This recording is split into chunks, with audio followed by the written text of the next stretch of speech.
Salut, je voulais vous faire une petite vidéo pour vous dire, donc je vais regarder la route quand même, que l'espoir n'est pas une stratégie. Et ça, c'est quelque chose de très important. Alors bien sûr, quand on est investisseur, on a besoin, en tout cas, d'une vision optimiste, qu'elle soit appuyée sur de l'analyse technique ou fondamentale. Et je vous dirais idéalement des deux. Si vous ne savez pas c'est quoi l'analyse technique ou fondamentale, bon, évidemment, moins vous êtes informé et plus vous vous en référez à l'espoir. Et l'espoir que ça va continuer à monter ou alors que ça va remonter, si jamais ça part dans la mauvaise direction.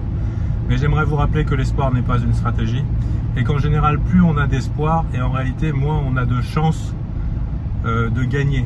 Qu'est-ce que j'appelle ici la différence entre l'espoir et l'avantage? C'est que quand on a un avantage, eh ben on a le marché qui fait ce qu'on a prévu et en général, dès le début de notre investissement, ça va dans la bonne direction. On n'est pas obligé de faire des invocations et des prières pour que ça aille dans la bonne direction. Donc, si on a un avantage, le marché globalement travaille pour nous et quasiment sans effort. Et si vous êtes en mode espoir, eh ben, en général, ça veut dire que vous n'avez pas d'avantage sur le marché, sinon vos belles idées.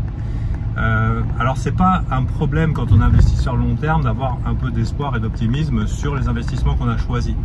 Par contre, tout dépend de votre risque. Ça veut dire que si vous êtes en situation, un risque de ruine, avec un levier élevé, par exemple, en disant ouais, bah, si ça monte à là, avec mon levier et mes petits plays à levier, je vais m'acheter une maison ou je vais m'acheter une voiture, enfin quelle que soit la belle histoire que vous vous racontez. Sachez alors que vous avez un risque potentiel de ruine et si vous vous habituez à avoir des risques de ruine dans vos investissements, en général ça se termine par le risque que vous mettez dans vos investissements, c'est-à-dire la ruine. C'est-à-dire vous jouez suffisamment longtemps avec le feu pour finir par vous brûler.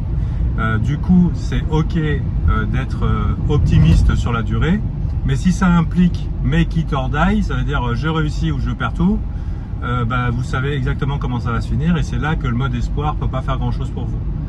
C'est pour ça que qu'est-ce que j'invite à faire? J'invite à toujours s'assurer qu'il n'y a pas de risque de ruine dans vos stratégies de trading et d'investissement et que si jamais ça tourne mal, se détacher de l'idée plutôt que d'espérer que ça se passe bien, c'est une meilleure solution. Donc voilà, c'était Gabriel, j'espère que je vous ai été utile aujourd'hui.